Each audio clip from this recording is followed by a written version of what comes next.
Hello everyone, myself Aishwarya Patadyavarmat, Faculty, Department of Physics, Sri Shankar Anand Singh Government First Grade College, Hospete. Now we are going to discuss about nuclear fission. As we know that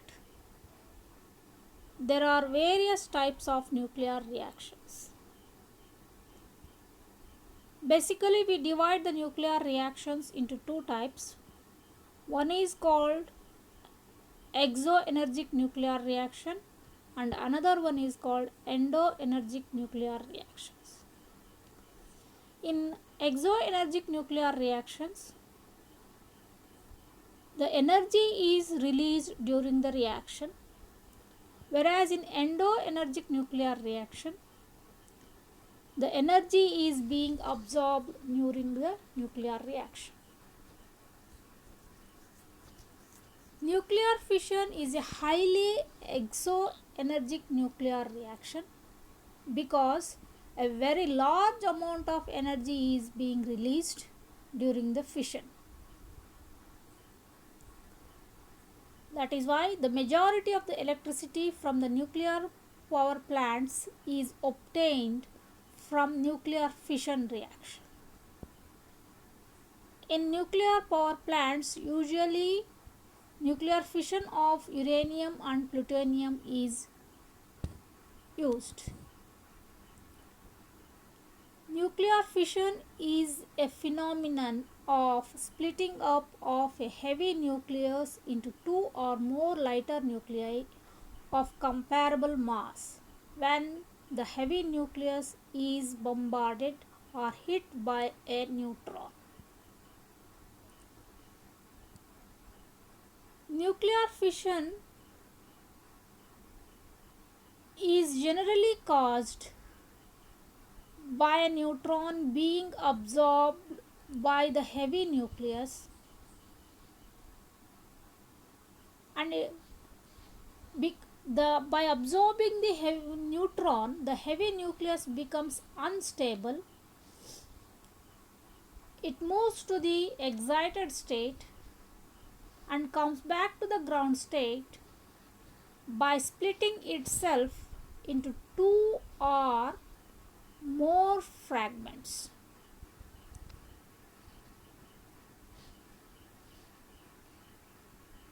The fragments are lighter when compared with the target nucleus. This phenomenon was discovered by Otto Hahn and Strassmann in 1931 when they bombarded the uranium-235 with a neutron, and they found that the uranium-235 has split into two fragments, barium-141 and krypton-92, with the emission of three prompt neutrons along with large amount of energy. You can see the reaction. Uranium-235 is bombarded with the neutron. By the absorption of that projectile neutron, uranium-235 becomes unstable by increasing its atomic mass number by 1. It moves to the excited state and comes back to the ground state by splitting itself into two fragments, barium-141 and krypton-92, along with three neutrons and large amount of energy Q. This was the reaction which was performed by Otto Hahn and Strassmann in 1939.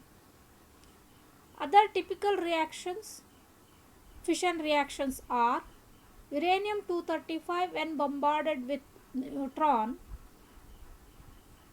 it becomes unstable and comes to the ground state by splitting itself into two fragments, xenon-140 and strontium-94, along with two prompt neutrons and large amount of energy. One more reaction of fission is uranium 235 is being bombarded with neutron so that it becomes unstable due to increase in its atomic mass number and comes back to the ground state by splitting itself into two fragments, lanthanum 145 and bromine 90, along with two neutrons and large amount of energy Q. So these are the three typical nuclear fission reactions which were observed by Otto Hahn and Strassmann.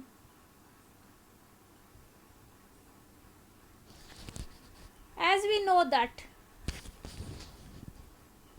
nuclear fission reaction is a highly exoenergic nuclear reaction. That means a very large amount of energy is being released during fission. This energy is produced because the mass of the target nucleus is very much greater than the sum of the masses of the product nuclei produced after the fission. The difference in the masses of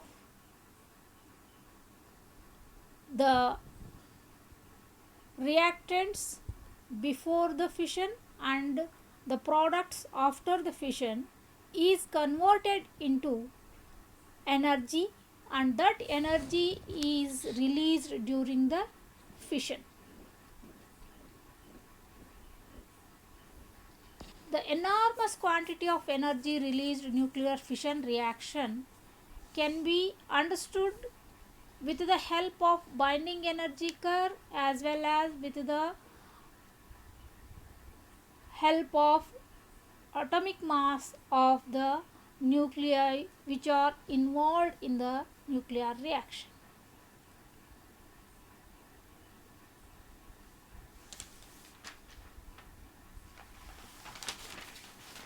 For a heavy nuclei like uranium, the average binding energy per nucleon is 7.6 mega electron volt.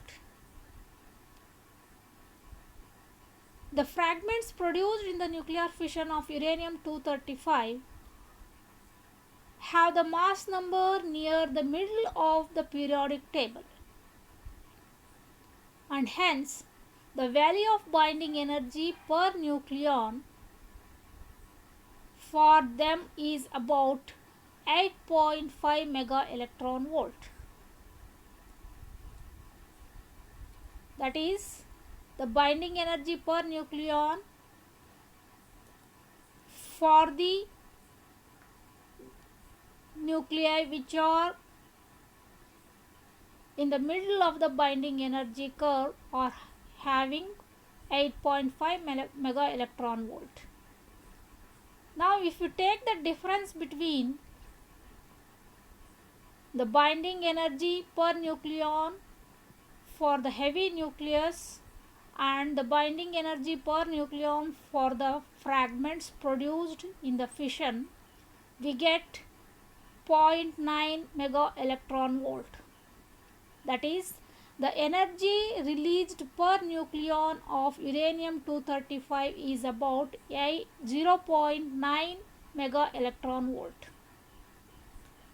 Therefore, the total energy released per nucleon of uranium 235 is about 0.9 mega electron volt. The total energy released per fission of uranium 236 is, why we are taking 236 means the uranium 235 absorbs the projectile particle neutron and it becomes unstable. So we are taking it as uranium 236. So the binding energy per nucleon of uranium 236 is 236 into 0.9, which is equal to 212.4 mega electron volt. This is the amount of energy released during the fission of uranium 235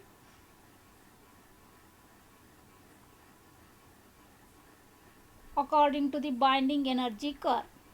Now we shall calculate the amount of energy released quantitatively by knowing the atomic mass of the nuclei involved in the fission. Let us find the mass defect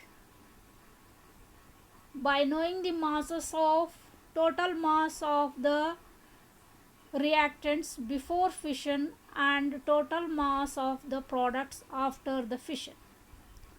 We know that the mass of the neutron is 1.00866 and mass of uranium 235 is 235.0439.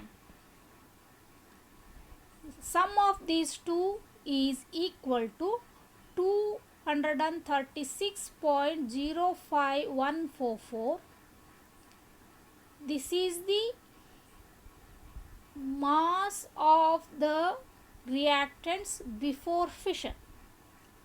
Now the mass of the products after fission is mass of barium, mass of krypton and mass of 3 neutrons.